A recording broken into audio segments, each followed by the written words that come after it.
Poor people usually spend their money and invest what's left. That's the philosophy of the poor. Now, here's the philosophy of the rich. Rich people invest their money and spend what's left. And here's the startling answer. It really doesn't matter what the amount is. What's most important is not the amount. What's really important is the philosophy. So I would ask you to adopt this philosophy of spending after you have invested. Invest first, then spend.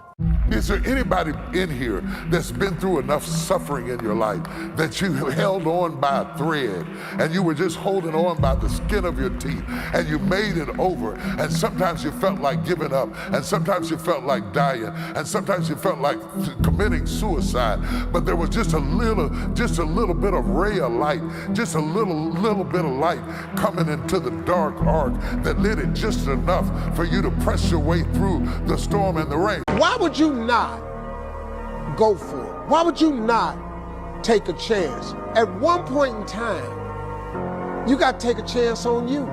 When I was a kid, I was wondering kind of what's the meaning of life? Like, why are we here? What's it all about? And I came to the conclusion that what really matters is trying to understand the right questions to ask. When you feel yourself moving step by step, each hour, each day, toward achieving something that's important to you, you feel positive and happy most of the time. By the way, do you know what unsuccessful people think about most of the time? They think about what they don't want, the things that make them angry or sad, usually past events that they can't change, and they think about who's to blame for all their problems. So whenever you see people talking and complaining about things that they can't change, things in their life that are their responsibility, and then blaming others for their problems, you know you're dealing with a negative, unhappy person with a very limited future and a very unhappy present. So the way you take control of your mind, like grabbing the wheel of a vehicle, is start to think about what you want and how to get it all day long. Turning point for me, that moment, was when I was struggling in sales. I went to a top salesperson and I said, "Why are you earning 10 times as much as me?" Well, he said, "Show me your sales method and I will give you some advice." I said, "I don't have a sales method." He said, "Well, that's your problem." He said, "Selling is a science. There's a formula to it. If you follow the formula, you make sales. And if you don't make sales, except by luck." Well, that was the turning point in my life. And this was what I learned, is that you can learn anything you need to learn to achieve any goal you can set for yourself. And I teach that, and I've taught that for more than 30 years. You can learn anything you need to learn to achieve any goal you can set. If you want to become healthy or wealthy, or raise happy children, or build a successful business, you can learn how, which means there are no limits. And that was the big turning point in my life. If you want to be wealthy and happy the rest of your life, just learn this lesson well. Learn to work harder on yourself than you do on your job. See, it's not what you get by tricks. It's not what you get by demand. It's what you get by performance that counts. Performance comes from inside, not outside. Stop talking about your relationship to other people. When you get married, form a two-handed circle. Don't let nobody else in that circle, because if you let your mama in, she gonna mess it up. You can't let your friends in, they gonna mess it up. Form a two-handed circle, don't let nobody in it. Keep in mind that we'll be able to correct many of the mistakes you make along the way, just like this eraser. If we learn from our mistakes, they're not mistakes. They're lessons we can use to do better the next time around. One of the best quotes I've ever heard on this subject is from Rumi. He said, "Yesterday, I was clever, so I wanted to change the world. Today, I'm wise, so I'm changing myself." There's 3 P's that you got to annihilate, crush, or destroy if they're getting in the way of your progress in a relationship or your career or your happiness or your health. These are the 3 P's that make learned helplessness. Number 1, you think the problem is permanent. Once you've had enough disappointment, sometimes your brain doesn't want to get disappointed, so it's a permanent problem. Please write down, no problem is permanent. Only your soul is permanent.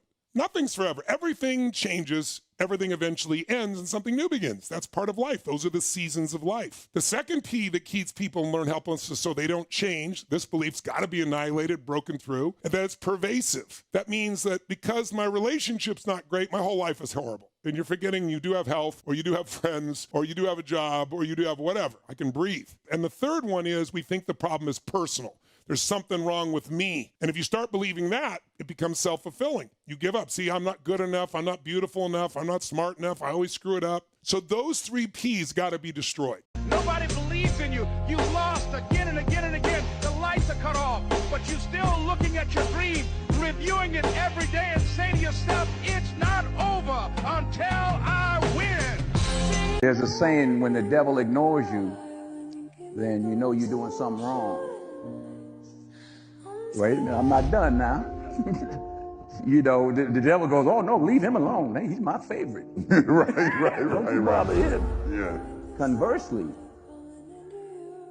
when the devil comes at you, maybe it's because you're trying to do something right. Everybody has a turn back moment. You have a moment where you could go forward or you can give up. But the thing you have to keep in mind before you give up is that if you give up, the guarantee is it will never happen. That's the guarantee of quitting, that it will never happen no way under the sun. The only way the possibility remains that it can happen is if you never give up no matter what. Accept the pain. Smile at the pain. Embrace the pain. Pain is the gatekeeper of destiny. Pain is there to ask you one simple question. Do you really want to achieve your goals, or are you just a talker? Everybody has a turn back moment. You have a moment where you could go forward or you can give up. But the thing you have to keep in mind before you give up is that if you give up, the guarantee is it will never happen. That's the guarantee of quitting, that it will never happen no way under the sun. The only way the possibility remains that it can happen is if you never give up no matter what. Ever tried, ever failed, no matter. Try again, fail again, fail better. How about days off? One day, but not today.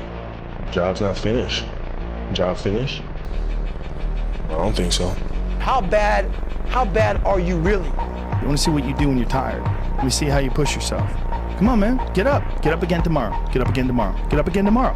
The next day. Get up. Get up. Get up. Get up. You must be willing to extend yourself to the limit with no guarantee of success. Once the mind knows you're not going to quit something, it's going to try to find more. I'm trying to be the best I can to give you the best that I am. Anytime you feel a high activation state of any kind, you should stop. What's happening, it's revealing to you something very important. And if you don't stop to think about why I'm so upset or why I'm so happy, you're going to miss an important lesson. You want to reflect. What is the lesson?